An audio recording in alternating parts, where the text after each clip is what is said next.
Good morning and happy Saturday, you guys. It is Amanda and Baron with Kickin'Cancer Cares on KSLM Radio, 104.3 FM and 1220 AM. Our sponsor for this first half is Odd Moe's Pizza. And if you guys have not yet tried them, you are missing out. Yes, I cannot even put into words what you're missing out. So I challenge you, go try them. I'm actually having a meeting with Mike from Odd Moe's next Monday, and he's bringing me a green monster on cauliflower crust and potato poppers with chicken and potato poppers. Yeah, he knows you well. He does know me well. He knows the way to my heart. It's through his food. So huge shout out to Odd Moe's Pizza for being our sponsor for this first half. We wouldn't be able to do it without him. So thank you, Odd Moe's. Well, and I love the flyer you have out because it says Odd Moe's Pasta. They have so much more than just pizza. And they have gluten-free options too. So they can hit on a lot of dietary needs. Well, we have gone a long time where it's just been you and I. We have a really fun guest with us today. Okay. Yuriy, welcome to the show.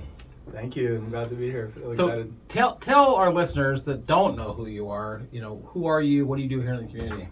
Yeah, I'm Yuriy. I own an electrical company. We've been in business for just a little over 3.5 years. Okay. And we do residential and commercial electrical work in Salem and surrounding areas. And we kind of go as far north as Portland, as far south as Eugene. And then, we kind of tackle all electrical projects. I tell people there's nothing you can throw at us if it's electrical work that we can't handle. So low voltage, commercial, residential, industrial. That's kind of what I've been doing for the last 3 years. You're pretty well known in this community. So I didn't actually know. I'm not super familiar with you, but my husband is a handyman, and one thing he will not touch is electrical. So I actually have a stack of your business cards that he hands out to his customers that need electrical work. Do you remember? Yeah, I met you guys, and he asked for more than one card. Yes. And I remember giving you guys several. So, Yep. Yeah. Well, and I think the big part of today's discussion is, what's your last name, Yuriy? Murashko. It's a Russian last name. Okay. Actually, can I correct you? Please, so because if I'm wrong, please correct me. It's actually a Ukrainian last name. Oh, okay. So my grandpa was Ukrainian. Okay. And I have Russian, Ukrainian, and some German blood in me, but kind of the mix of Russian and Ukrainian is so common that I was born in Russia. I consider myself Russian, but my last name is Ukrainian, so I have Ukrainian descent as well. So it's just that's cool. That's a good correction, though. Yeah. Well, my dad's mother's last name is Pabst. Okay. Which is a very German last name. Mm-hmm. So we have some common ancestry through the German line. Oh, that's cool. A melting pot. But you did, so even though the name is Ukrainian, you didn't grow up in Ukraine. No. Where'd you grow up? I grew up in Russia, so I was born in the far east Russia. Siberia is the region. It's if you go as far to the right and as far down, if you're looking at a map of Russia, that's where I was born. So you're on the very far east side. If you're looking at United States, you're probably about where Florida is? Or maybe not quite that far south. Don't quote me on it. I'm not great. Okay, that's okay. I don't want to mislead somebody. But bottom line is you're on the east side, and most people think of Moscow, which is on the west side. Yeah. We'll just leave it at that. Perfect. Well, our guest last week called in from Kentucky. Yes. Do you remember Beth's story? What an intriguing story that was. You will have to refresh me. Well, the thing that caught me the quickest with Beth is she's 31 years old, and she had this little scar on her breast that wasn't healing. And she made a great statement that we all know our own bodies, right? And so she went to get it checked. That's right. Turns out she had breast cancer. While pregnant, right? One in 8 women are diagnosed with breast cancer. She and her husband were trying to get pregnant, so they said, before we do the MRI, we want you to check. Turns out she was pregnant. Yes. And 1 in 3,000 women go through the breast cancer journey while pregnant. And her baby's healthy, alive, 5 years old. Flourishing. Yes. Well, Harper is doing great. Yes. And so is she. She's doing really well. Yeah. She's doing really well. The interesting thing is that she said that if anyone goes to any podcast service, we're on all of them, Spotify, Amazon, the name of that show is 1 in 3,000. Okay. But you can also see us now on our YouTube channel. Yes. And I'm just going to let all of our listeners know we had some interesting technical challenges this last weekend. It happened. So let me tell you, as a kind of engineer here.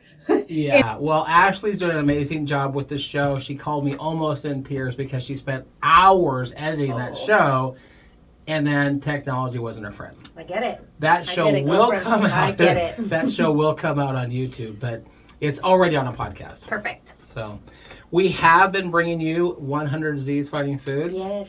I may have you help me pronounce this one because I've been saying gosh. it wrong all morning. Promise you I won't be any of help. Edamame.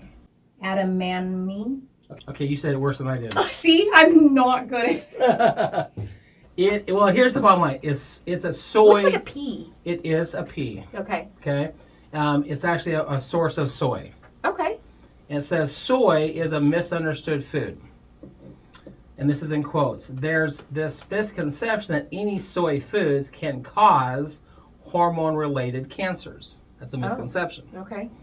It's just simply not the truth. In fact, this particular person I'm quoting says that whole food sources of soy like edamame and tofu may offer protection against hormone-positive breast cancer. Oh, okay. So don't let your misconception stop you from eating this food. Absolutely. And again, Amanda always takes a picture of this. Yes. And you can get that picture by emailing Amanda at Amanda@kslm.news. And if you're following our YouTube channel, Ashley's doing a great job of getting those pictures out on YouTube as well. She's amazing altogether with the YouTubes. It so is- thank you, Ashley. She's in here right now. She is. Our camera person's I'm hiding. Well, we hear your voice. Right? My update for you is today is the 8th of June. Mm-hmm. Yesterday was the culmination of Go Team Amanda. Oh. Amanda lives in Dallas, and it would have been about 5 months ago. She had gone in for a checkup, 50 years old checkup, right? They said, we're not sure. Either you have cervical cancer that has moved to your ovaries, Oh, wow. or ovarian cancer that moved to your cervix. We're not sure which, Mm-hmm. but in either case, we're going to do a hysterectomy. Okay. Turned out it was uterine cancer. I mean, all those female parts Right. were affected. Mm-hmm. Uterine cancer is peach. So our golf tournament yesterday, we were playing golf for Amanda, I love it. Thank you. and there was lots of peach shirts on the golf course yesterday. Yes, that's awesome. Well, tonight, Mickey Meiser, that's come in from Vancouver, Yeah. tonight we're rocking for Robert. Right. That's We're rocking for Robert Okay. tonight. That's awesome. And If then- anybody wants to go, how do they? There's an Chill. event on Facebook. That's probably your best way to get details because, Okay. again, we love Mickey so much. She is literally running that community chapter, that community by herself. Mm-hmm. I'm kind of helping guide her, but she's doing the bulk of the work. So they've organized this whole rock concert, benefit concert for Robert. All those details are on social media. Perfect. There's an event called Rockin' for Robert. Rockin' for Robert. So just look it up in the search bar on Facebook. But that's tonight. Awesome. But part of the reason I wanted Yuri to come in is Ashley and I were having this conversation about that tagline we use on social media. Where in the world are we kicking cancer? Everywhere. Everywhere. It is truly amazing to me Yes. how this thing grew. So I thought I would take you back to how that whole thing started. Okay. It was April 2018, and we were getting ready to do that Warrior Dash. Mm-hmm. And I had some family that were in New York. I had some in Alaska, Arizona. And they're like, we can't be there with you, but can we get a shirt? Yeah. So I ordered extra shirts, shipped them off. And at that point, we had about 150 shirts. Alaska, New York, Arizona, Idaho, Colorado. But they were still all the pink shirts. Right. Well, by early the following year, I realized people really like to support their college. Mm-hmm. So we did yellow shirts, we did green shirts, we did orange shirts, Oh, right? you lost me. I lost it. I lost it. The orange shirt. I lost it. The orange. I lost it. The orange shirt. Interestingly enough, we sell more yellow than green, but whatever. So we added 3 more colors, and now we were up to 4 colors. Yeah. Right. And then I went and started working with Mike at Odd Mo's, and we would bring these shirts to these little fundraisers with Mike. And well, let's add the other bright colors. So we added some purple, we had the blue, and we had all these shirts for sale at this event we're doing with Mike. And this lady comes, she says, well, my husband has brain cancer. Well, that's gray. I just figured that was a boring color. Right. So at that point, we added black, white, and gray based upon the feedback of the customers. Yeah. As you know, Yuriy would say, if your customers are telling you to do something, you shift gears, right? So at that point, we had all 9 colors, and they just started going everywhere. Yeah. We have at least one shirt in 39 of the 50 states. Wow, that's awesome. We have at least one shirt in 36 nations. Wow. Wow. That's And it's really always cool. crazy how they get there. Yeah. You know? I mean, for example, Jackie here at the station was headed to do some of her missionary work in Tanzania. Yep. And I gave her a shirt and she left it in Tanzania. Yep. And now they wear it. And they wear it. Yeah. So we have truly gone global. Yeah. Well, then you and I had this idea for this radio show 2.5 years ago. Well, now the radio show has been downloaded in 43 nations. It's so cool. That's pretty powerful. Wow. And what makes it so interesting to me is the program we use is called Transistor, and it gives us some interesting data. Yeah. So knowing that Yuriy was coming in with us, I went and did some digging. We've had 3 downloads in Russia. Okay. 3 people in Russia have heard our radio show. That's cool. And it wasn't me. And it wasn't you. Was it your family? Don't Well, know. maybe in the future. Maybe in the future. Definitely in the future. So having Yuriy here with us, I thought it would be interesting to have a conversation about the U.S. versus Russia Okay. when it comes to cancer rates. Yeah. And then maybe get some of Yuriy's perspective. How old were you when you left? I was 11 years old when I left. So you have a little bit of memories of Oh yeah, I remember. Okay. I remember a lot of it. Okay. So here's the, and again, all of this data, if anyone wants, I just got this off the internet. I just literally put in global cancer rates was my search. Right. But the first one is intriguing. This is cancer prevalence in Russia from 2012 to 2022. Okay. And during that time period, it says Russian patients living with cancer during that time period in 2022 was estimated that 2.8 thousand people per 100,000. Okay. So 2,800 people per 100,000. That's how they're using the math on that. We're going to get diagnosed with So cancer. is that like 2.8% of?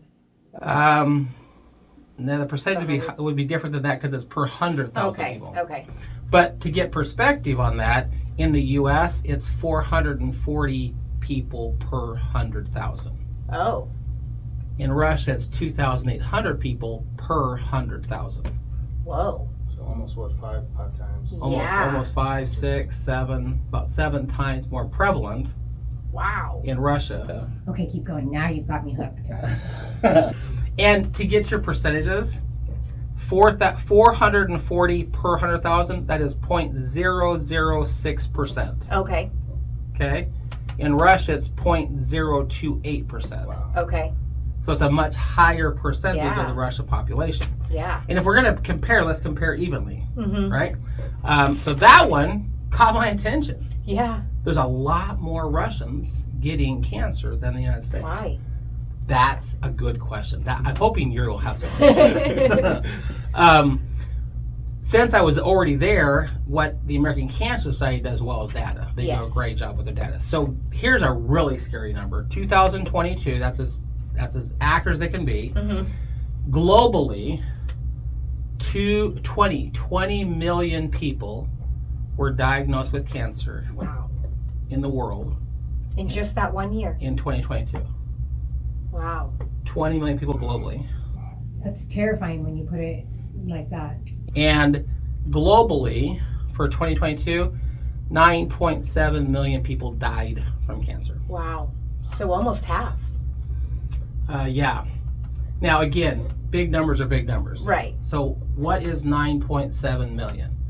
If people are familiar with the LA Basin, you've got what they call the grapevine, and then you start dropping into the LA Basin. Mm-hmm. If you start counting as you're coming down that hill into LA, and you stop counting when you get to San Diego, they're all dead. Wow. 9.7 million is about the size of LA. Wow. So almost half. And that's how many died globally. Wow. That's So it's sad. a big global huge problem. number. Yeah. Big global problem. The other one that I found that I thought would be intriguing to maybe get some thoughts from Yuriy on is what cancers are the most common. Actually, before I leave that, Yuri, you can help me with something on this article. I'm going to pull it out here so we can look at it together. It said the highest cancer prevalence was recorded in Moldova. Yeah. So that's a republic, and that's part of the Volga Federal District. Okay. So help Americans understand what that means. Yeah, so if you look at map of Russia, Moscow's on the left-hand side, kind of closer to the European side. That region is just southeast of Moscow. So it's a dense populated area. It's not out in like rural, like if you start going east where I was from, not a lot of big cities, not, you know, a lot of farmers, a lot of people kind of growing their food that they eat. Well, this is more closer to the Europe. It's more of an urban area, a lot of population, and it's more modern versus, you know, if you start going east, it's almost like you're going back in time because you see horses, Okay. and fields being plowed with a horse, and you see cows and goats. Well, this area is more urban. You see pavements interesting. and markets and theaters and Okay. So the highest cancer prevalence is in the most modern region, yeah. Go figure. right? Mm-hmm. Do you know that region very well? Not really. I've been to Moscow twice. I Okay. took a train from where we lived to Moscow, and then went back, and then took a train and flew out of Moscow to the United States. Okay. So I've maybe passed there on the train when I was 11, but not, The question that comes to mind for me is, you just said this is a more modern area. In their modernization, how many Western culture fast food places are now there?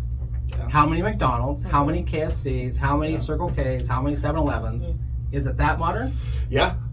Well, after what's been going on in Ukraine, they actually been sanctioned. So now they've just been changing the names. So McDonald's is not called McDonald's, but how they operate, because they said because of the operation or the war, they said McDonald's, well, now you're not allowed to. So it's still McDonald's, but it's a different name? A different name, exactly. Interesting. And there's some funny pictures of what these businesses, because they have KFC, they have Burger King. Well, they're not Burger King or KFC anymore, but they are. act and function just like they are. Right. So it's comical. But you're absolutely right. Where, like I said, if you go further east, it's more rural, and it's kind of going back in time. But yeah, in Moscow, you see the same products as you see kind of in the Western European United States, similar products. So like dietary reasons are highly, in my opinion, highly related to cancer, because you're eating food that's processed and it's chemicals and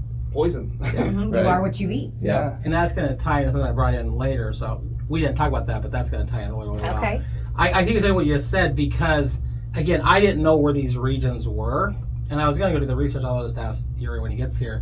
But if you talk about what we call the MAD diet, the modern American diet, you take the MAD diet, which is killing our nation, and we take this MAD diet to a country that didn't have it.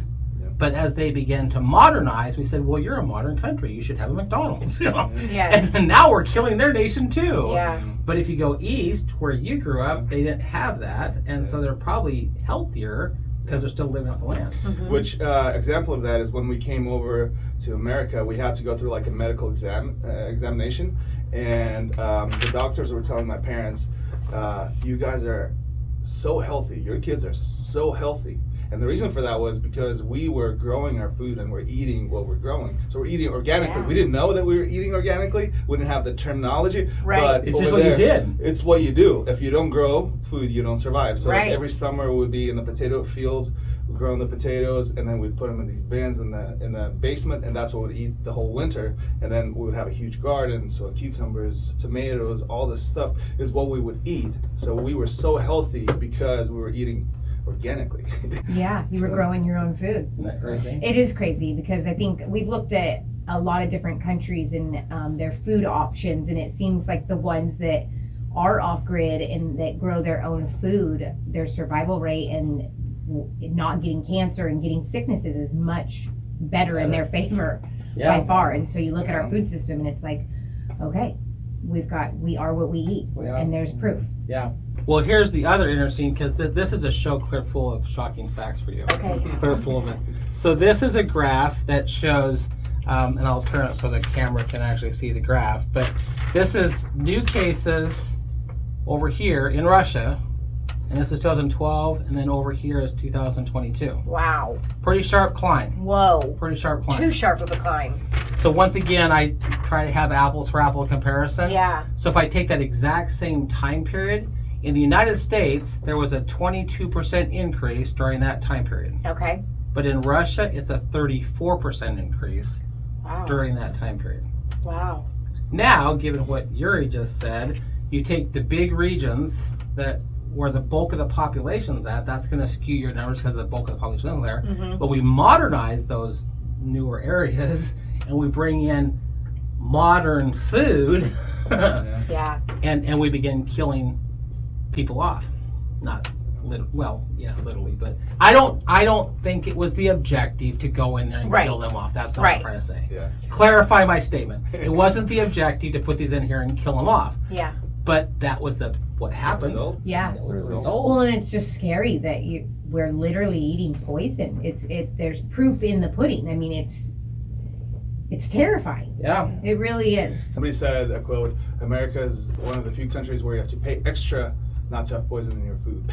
Wow. Yes. You have to pay extra. That's You crazy. go to the natural grocers and then, hey, this one's without poison. Right. You want to eat healthy? That'll cost you $10 extra. Well, and so only because we're short on time, you made a statement that I think is so intriguing. And my sister Brenda and I co-founded Kickin'Cancer, so she has made a statement more than once. The question really shouldn't be, why is healthy food expensive? That shouldn't be the question. The question is, how do you actually make a $1 hamburger? You don't. You Because don't. Yuri's in business, so you understand that there are costs to do business. You know, now in McDonald's case, you have a building, you have equipment, you have lights, you have employees, you have product costs, and if you're lucky, there's a profit at the end. Mm-hmm. But with all of those costs, how do you actually make a $1 hamburger? And what are you not putting in it so it's still $1? Yeah. And what are you putting in Or it what- that shouldn't be there? Right. What are you filling it with? Because it's Yeah. just filler. It's just filler. So what is it? Well, and we've gone in depth on antibiotics and things that are pushed into our cattle and different things like that. And so, yeah, it makes you wonder. Well, and then the Idaho potatoes, how we did a segment on that for the McDonald's fries. They only do a certain one, and you can't even breathe the air that they're in, or it'll, If you go back to some of our older podcasts and things we talk about with the food system, but check those out. What I found so intriguing, and because you just clarified this for me, I did not know for sure where the Moldova Republic was or where Volga Federal District was, but now where I understand where that's at within Russia as a country. And I do know, looking at the map, if you're comparing the U.S. to Russia, this region's about where California is. It's on the southwest side of Russia. Mm-hmm. Except they have modernized and become much more first world country environment. And in that process of modernizing, well, then companies like McDonald's and KFC and Circle K, they go, we should bring our stuff to them. Yeah. Which they did. They're climbing so high, though. I almost wonder what. I guess I would like to see a comparison of how many fast food restaurants are there compared to here, because they're almost giving me homework. There's almost there's like a 10% difference of how fast they're climbing with cancer rates, and that's scary. Yeah, I almost want to know why. What are you guys doing over there that we need to not do? Yeah. Well, we're almost out of time, but the one thing you did say that I also find intriguing, for listeners who have family over there, and maybe half of your family is Ukrainian, half of your family is Russian, there's definitely a conflict that's occurring. But the fact that they had to take the McDonald's and the KFCs out of the Ukraine during this conflict, but they didn't really take them out. They kept them there with a different name in them. They're still getting that food. Right. It's just not called KFC anymore. Right. That was quite intriguing when you saw it. I would never have thought about that, but it makes total sense. Mm-hmm. Yeah. So, speaking of food, let's talk about some good food. Let's shift gears. Thank you, Mike. Yes, and he's got some amazing healthy options, like the Green Monster. So it's got like an artichoke pesto. So it's artichoke hearts, fresh spinach, cooked tomatoes, chopped garlic, feta and mozzarella cheese with their basil pesto sauce. And I put this on the cauliflower crust, and then I add chicken. as you guys all already know. That's my favorite. It is amazing and it's healthy. I'm not doing the pizza crust. It's a very healthy option. And then they have like a garlic veggie. They call it the Reggie. So that's artichoke hearts, fresh mushrooms, red onions, black olives, Parmesan cheese, mozzarella cheese, fresh tomatoes, cheddar cheese, green onions with their white garlic sauce. That sounds. My mouth. You're having a hard time swallowing right now. So they've got a lot of different options. Healthy. They've got a completely vegan pizza as well. So go check out Oddmost Pizza and do yourself that favor and don't cook. I know I don't like to sometimes. So Saturdays is my days where I rest with cooking. Yes. Yeah. All right, guys. We'll be right back. Stay tuned.